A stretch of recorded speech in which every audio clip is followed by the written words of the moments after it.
이게 이제 아마 모멘텀이 될 것 같아요. 만약에 이재명 대표가 당선 무효형에 해당하는 2심을 받았다면 어마어마한 스트레스에 우리가 좀 네. 시달렸을 가능성이 되게 높은데 네. 계속 그런 썰이 돌았고요. 합리적으로 볼 수밖에 없는 게 이재명 대표 2심을 보고 윤석열 파면 결정하겠다. 윤석열 파면은 사실 의심의 여지가 없어요. 맞습니다. 문제는 이제 갈딱이 잡혔어. 윤석열 파면은 확실한데 언제냐가 중요해졌다. 네. 문제는 윤석열 파면을 최대한 늦게 해서 대부분 판결이 나올 때까지 붙잡고 있는다. 이런 지지를 약간 좀 끌겠다. 음모론이에요. 근데 여러분 윤석열이 내란 현행범이란 말 쉽게 표현하고 우리가 다 목격을 했단 말이에요. 그러니까 한덕수 기각과는 차원이 다른 이야기예요. 근데 여러분 있잖아요. 윤석열이 파면이든 기각이든 윤석열은 국민 앞에 설 자격이 없는 자예요. 예. 총 겨누었잖아. 네. 근데 그 사람이 만약에 뭐 가능성은 0.0001%라고 하지만 돌아오면 대통령이 임명하겠습니까? 국가적 그때는 불행이에요. 국가적 불행. 대한민국은 내전 상태로 들어가는 거죠. 네. 볼리비아 꼴 되는 네, 거죠. 많은 분들이 마음속으로 그런 상상을 할 겁니다. 그러니까 특히 이제 50대 이상의 이제 그 중년층들은 내가 이제 드디어 내 삶을 이렇게 반성하면서 한번 던질 때가 왔나 보네. 지금까지 살았으면 충분히 살았고 내 후손들을 위해서 내가 한번 존재해야겠네. 이런 상상하시는 분들 굉장히 많을 거예요. 네. 그러니까 얼마나 끔찍합니까? 만약에 윤석열이 그 자리에 다시 돌아와가지고 아무것도 안 하고 그냥 아무것도 안 하는 허송세월 3년을 보낸다고 하더라도 그걸 견뎌야 된다는 그 자체가 후손들한테 이야기하는 게 뭡니까? 우리는 할 수 있는 게 없다. 우리는 할 줄 아는 것도 없고 할 수 있는 것도 없다. 우리는 무능력하다. 너희들 알아서 살아라. 이 이야기가 있죠. 이 이야기잖아요. 그러니까 윤석열이 돌아온다는 거는 이거는 진짜 많은 사람들의 생명을 앗아가는 일이에요. 이런 측면이 있죠. 이재명 대표의 유지를 기다리면서 야 파면 되는 건 어쩔 수 없다 치더라도 이재명한테 정권을 넘겨줄 수는 없다. 요 이제 흐름이 약간씩 감지가 된 거예요. 근데 오늘 무죄를 받았기 때문에 저는 저쪽 세력들은 급격하게 짜그라들 거라고 생각해요. 원래 그 여론조사도 그렇고 선거도 그렇고 기세 진영의 기세 싸움이거든요. 네. 근데 오늘 보니까 그 새날 텔레그램 정보방만 해도요 속보를 올리잖아요. 그러면 순식간에 1000명이 봅니다. 그만큼 관심이 많았던 거라서 굉장히 많은 사람들이 윤석열 파면이 안 되니까 내 친구도 그런 친구 있어요. 아, 나 일상으로 돌아갈란다. 너무 스트레스 받는다는 거예요. 그렇죠. 근데 말은 그렇게 하는데 막상 돌아서 1분만 지나도 뭐 어떻게 되지 하면서 다시 보게 돼요. 오늘 그 서초동에서 또 법원 앞에서 또 극우 지지자들이 또 이재명 대표 유죄를 외치면서 오늘 많이 안 모였더라고요. 그런데 딱 무죄가 나면서 제가 이제 걸어오는데 다들 그냥 뒤도 안 돌아보고 그냥 다 분위기가 아주 말도 안 하고 그냥 그러더라고요. 네. 느껴졌습니다. 네. 분위기가. 네. 그러니까 탄핵 인용을 하면요 어떤 세력이 대한민국을 침탈해도 그러니까 내란죄가 살인죄보다 더 형량이 높은 이유가 있는 거거든요. 공화국 절단되는 거잖아요. 내란 일어나면. 그런데 법과 시스템과 국민의 수준으로 이걸 진압했다라고 하는 또 하나의 이정표를 세우는 거예요. 네. 민주주의가 네. 윤석열 내란으로 무너졌지만 대한민국 국민은 내란마저도 진압해 버리더라라고 하는 국격에 올라가는 거예요. 그렇죠. 근데 윤석열이 만약에 돌아오게 되면 요거는 차원이 다른 문제가 돼버리는 거예요. 그렇죠. 제가 어제 말씀드렸거든요. 필리핀 이야기. 아시아에서 정말 잘 살던 필리핀이 네. 마르코스하고 이멜다의 그 영구집권 쿠데타로 인해서 완전 짜그라들어가지고 여러분 그 서울시에서 그 가사도우미 필리핀에서 오신 분들이잖아요. 예. 그렇게 돼버린다니까? 망하는 나라 되는 거예요. 윤석열이 외교를 할 수 있겠어요? 밖에 나가면 쿠데타 일으켰던 놈하고 누가 만나겠어요? 그러니까 사람들이 그런 그 극단적인 상상을 자꾸 하게 되는 거죠. 내가 살 만큼 살았구나. 그렇죠. 나라 한번 구해야겠다 이런 생각 들 수밖에 없는 거죠. 윤석열이가 12월 7일 날 담화문에서 이렇게 얘기합니다. 국민 여러분, 또다시 개헌 발령될 것이란 얘기들이 있습니다만 분명하게 말씀드립니다. 제2의 계엄과 같은 일은 결코 없을 것입니다. 근데 윤석열 말을 믿는 국민들은 없습니다. 네. 예. 그런데 지금 계속 나오고 있죠. 네. 검찰이 윤석열 2차 계엄 시도 수사 필요하다라고 수사 보고서를 작성했잖아요. 그 계엄이 해제되고 나니까 당황해가지고 김용현하고 그 당시에 저 육군 참모총장 네. 박완수하고 네. 그거 모여가지고 법령직 가져오라 그러고 요거를 검찰은 초반에 이거를 알고 있었다는 알았다는 거죠. 거잖아요. 그러니까 2차 계엄에 대해서 끝까지 준비를 하고 버텼다고 했던 그 정황을 추론할 수 있는 것 중에 하나가 그 지작사령관이 그러니까 2차 경비 태세인가? 2차 경계 태세라고 합니까? 그걸 그러니까 그 다음 날 12월 4일 오전 11시까지 유지합니다. 분명히 계엄령은 그러니까 그 12월 4일 오전 그 00시 30분 경에 분명히 그 해제 의결돼 가지고 그 즉시 선포를 안 해서 새벽 4시에 윤석열이 그 해제 의결을 했지 않았습니까?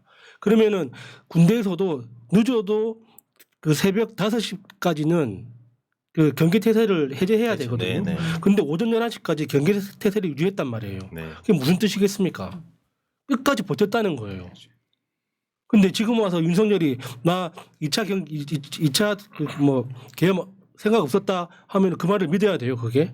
그러니까 1시 넘어서 국회에서 계엄에 대한 해제 그 발의를 끝냈음에도 불구하고 그 몇 시간 동안 모이느냐 그랬을 때 윤석열이 한 거짓말 중에 하나가 국무위원들이 모이지 않아서 늦어졌다라는 또 거짓말하지 않았습니까? 그런데 지난번 그것이 알고 싶다 프로그램 보면 그 국회 주변에 있던 군인들이 해제된 상황에서도 멀리 가지 않고 근방에 네. 숨어 있었다라는 보도가 있었습니다. 언제든지 2차 계엄을 준비하고 있었다는 근데 증거죠. 왜 그 우원식 국회의장 네. 공간에 국회의장 공간에도 네. 그렇죠. 왜냐하면 우원식만 잡으면요. 네. 해제 의결을 그러니까 국회의장이 없으면 계엄 해제를 못해요. 사회권도 못 넘기는 거야. 국회 부의장들은 아무것도 못해요. 우원식만 잡으려고 했던 거잖아요. 네. 근데 윤석열이가 살아 돌아오면 계엄 당연히 하죠. 최근 나오고 있는 이야기가 경비계엄 이야기가 나와요. 경비계엄은 군인들이 아니라 경찰이 하는 경찰들. 건데 경찰이, 네. 요거는 약간 좀 다른 맥락인 것 같아요. 그러니까 윤석열의 탄핵 심판이 기각되면 국민들이 분노해가지고 이태원 저 관저 쪽으로 몰려갈 거에 대비해가지고 경찰들로 이렇게 인해 장벽을 채우겠다 뭐 이런 개념이 훨씬 네, 많은 것 저는 같은데. 그 아직까지도 그러니까 민주 시민들의 그 준법 정신의 바탕을 둔 그 추론과 상상들 보면서 안타깝다는 생각을 합니다. 저들은 수단과 방법을 가리지 않고 합법인지 불법인지 가리지 않고 자신들의 계획대로 밀어붙이는데 우리는 모든 일이 법적인 절차를 통해서 무언가를 지킬 거라는 가정하에 이렇게 예측을 한단 말이에요. 윤석열이 복귀를 하게 되면 윤석열의 앞길은 딱 2가지입니다. 사형 아니면 무기징역 두 개밖에 없단 말이에요. 왜냐하면 이거는 내란죄이기 때문에 그렇죠. 네. 헌법재판소에서 기각 판단을 받았더라도 형사재판은 계속 네. 진행되는 거예요. 그럼 윤석열의 앞길은 죽거나 무기징역이거나 둘 중에 하나밖에 없는데 왜 법을 지켜야 됩니까? 그냥 근데 할 수 있는 고난을 무제한으로 행사하는 거예요. 지금까지 윤석열이 한 행태를 보면은 어떤 짓을 할지 예측이 안 네. 되잖아요. 아마 윤석열이 복귀하면은 저 전쟁을 일으킬 것 같아요. 그렇죠. 전쟁을 계속해서 그런 정황도 나왔잖아요. 북한에 무인기도 보내고 하면서. 근데 북한에서 만약에 거기에 대해서 대응을 좀 했었으면은 바로 이 전시 사태로 가서 그러면 비상계엄 선포 요건이 갖춰지잖아요. 그러니까. 그러니까 그런 일을 하고도 남을 것 같아요. 정말 들어오면은 전쟁 무슨 수를 써서라도 전쟁을 일으켜 가지고 그거를 빌미로 해 가지고 비상계엄을 선포할 가능성이 너무나 많은 것 같습니다. 네. 지금. 근데 오늘 사실은 헌재가 공지를 해줄 걸로 신라 같은 희망이 있었는데 이렇게 공지가 안 나왔고요. 오늘 공지 정도 해야 금요일 정도에는 이제 파면 선고를 할 거다 그런데 오 변호사님은 또 현장에 많이 계시니까 네네. 진짜 선고가 언제쯤 나올 걸로 예상을 합니까? 희망 말고 희망 말고. 네, 정말 저희가 다들 14일 전에는 다 나올 거라고 생각을 했잖아요. 근데 이번 주에도 지금 안 나올 것 같습니다. 분위기가. 지금 정말로 그 최악의 상황이 4월 18일이 이제 문영배 재판관하고 임선 재판관 퇴직이니까 그 이상은 넘기기는 그래도 쉽지 않을 거예요. 퇴직하고 나 다시 또 헌재 재판관들 지금 그럼 3명이 공석이 되기 때문에 지금 4월 11일 얘기가 많이 나오고 있습니다. 정말로. 그러면 지금 또 2주 이상을 더 국민들이 지금 4월 11일 얘기가 꽤 나오고 있거든요. 아니 그러면은 사실은 헌재가 국민의 신뢰를 완전히 잃는 거거든요. 네, 그렇죠. 맞습니다. 네. 저희 개인적으로는 이번 주 금요일에 선고를 하지 않으면 네. 그러니까는 늦어도 오늘 내로 선고 기일을 지정하거나 늦어도 목요일 내에 선고 기일을 지정해서 금요일 내에 그 판결을 하지 않으면 저는 헌법재판소가 직접 정치 행위를 하는 거라고 네, 봅니다. 맞습니다. 헌법재판소는 분명히 정치적 판단을 하는 곳은 맞아요. 헌법재판소는 법률적 판단이 아니라 정치적 판단을 하는 곳이지 직접 정치 행위를 하는 건 아니거든요. 네. 근데 만약에 이 금요일을 넘어가게 되면 이거는 헌재가 정치 행위를 하게 되는 거예요. 그러면은 우리는 의심할 수밖에 없죠. 너희들 어느 편이냐? 네. 근데 물어봐야지. 요거를 헌재 통으로 이야기하는 것보다는 예를 들어서 8명 중에 1명이 아주 노골적이고 고의적으로 어그로를 끌고 있다면 그게 윤석열 파면 시키지 마의 어그로가 아니라 토시 하나하나를 갖고 네. 나 동의하기 힘들다라고 어그로를 끌고 있다면 근데 그게 어떤 특정 라인으로 인한 오다라면 이거 굉장히 심각한 문제죠. 그렇죠. 맞습니다. 네. 그런 의심이 지금 가장 많이 들고 있는 거죠. 그러면 지금 네. 현재 헌법재판관 8명 중에 1명이 그런 엑스맨이라고 한다면 나머지 7명이 억울하겠지만 다 같이 이렇게 우리가 규탄할 수밖에 없습니다. 우리가 그 중에 누구 한 명을 골라내겠습니까? 한 명이 그렇게 뭐 어그를 끌고 정말 그렇게 사실이라면은 저는 이제 나머지 7명이 선택해야 된다고 맞죠. 봅니다. 그렇죠. 네, 나머지 7명이 정말 선택해서 혼자 별개 의견 내든 소수 의견 내든 반대 의견 내든 7명이 결정을 해서 지금 정말 더 이상 헌재가 이렇게 선고 기일 지정 안 하고 미루면은 이는 헌재는 앞으로 어떤 결정을 하든 정말 반성해야 되고 정말 국민 모두의 욕을 들어먹을 수밖에 없는 맞습니다. 그런 상황입니다. 네. 이게 예를 들어서 100% 국민을 만족시키는 판결이 있을 수 없어요. 근데 절대 다수 국민들은 내란숙의 윤석열을 파면하라고 외치고 있잖아요. 네. 네. 근데 이거를 어떤 이유가 있는지 모르지만 계속 연기를 하는 상태가 되면 헌재는 나중에 결론이 나와도 파면을 시키더라도 네, 네. 국민들한테 굉장히 정치적으로 정권을 뺏기지 않으려는 도구로 사용됐다는 욕을 먹게 돼요. 그렇죠. 네. 네, 네. 저는 아직도 이번 주 가능성을 기대를 접지 않고 있어요.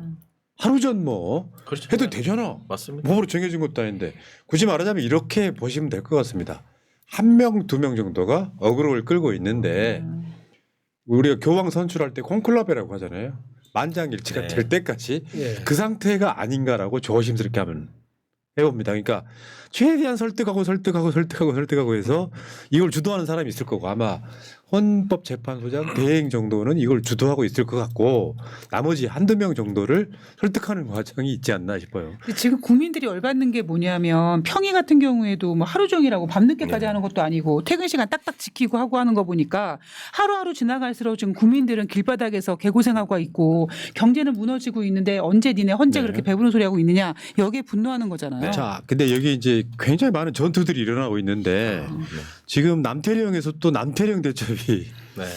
야 이게 뭐 하는 짓이냐 지금 한참 추울 때 있었던 어저께 저 키세스 단이 또 다시 지금 출몰. 새롭게 등장했다고 그러고 그러니까 날씨 그동안 좋다가 네. 바람이 많이 불어서. 어제 제가 추워진 날씨. 새벽에 잠깐 다녀왔거든요. 남태령 저희 집 근처고 해서 네, 다녔는데 정말 어제 바람도 말고 많이 추웠잖아요. 그런데도 젊은 분들이 하고 너무 많이 나와 계시더라고요. 네. 참. 근데 저는 국민들 저는 못 이긴다고 봐요. 그게 어찌 됐건 간에 네.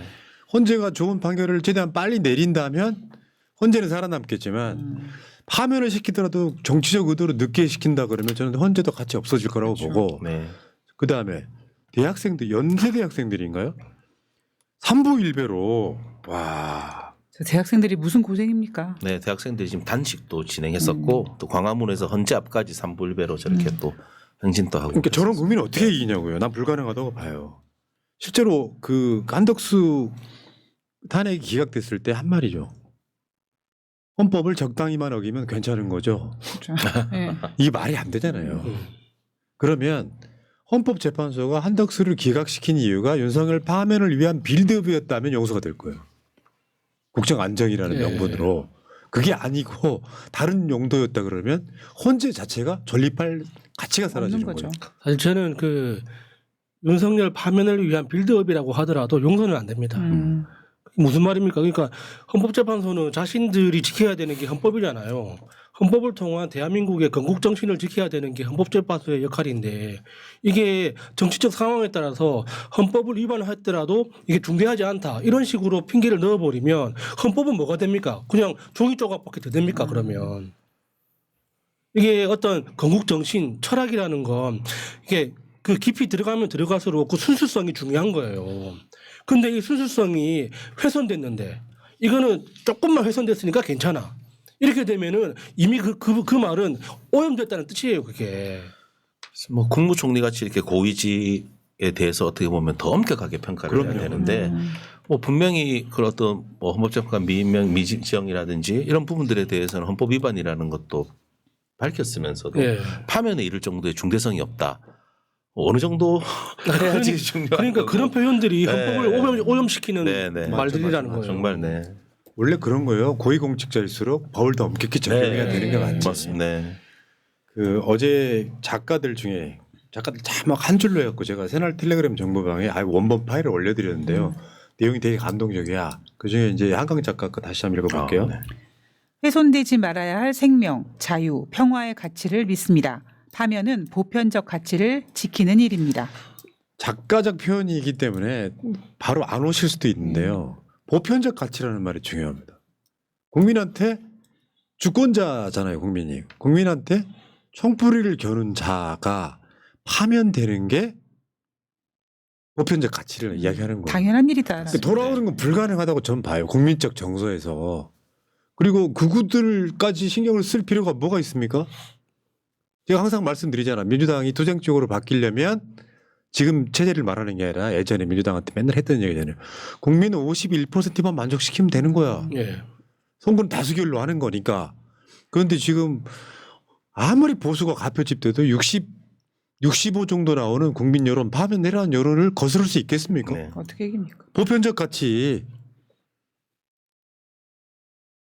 여기는 진짜 헌재가 꼭 지켜줘야 될 것 같고요. 이번 주 오늘이 수요일이니까 금요일까지는 저는 파면을 해야 된다고 보고 진짜로 이번 주 넘어가면 헌재가 위험해집니다. 네. 그렇죠. 에휴. 자, 윤석열 이런 게 있거든요.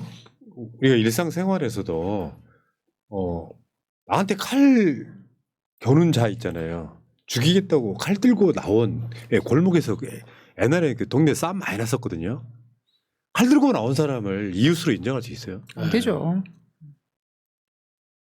또 국민들 죽이려고 했잖아요. 네. 그런 사람들 어떻게 진짜 인정할 수가 있겠어요. 정말. 여러분 그 노상원만 기억하시면 될 것 네, 같습니다. 노상원 네 맞습니다. 그게 윤석열의 민낯이죠. 아바타 같은 거죠. 네. 윤석열의. 자, 짧게 이제 이야기는 여기까지만 하시고요. 잠깐만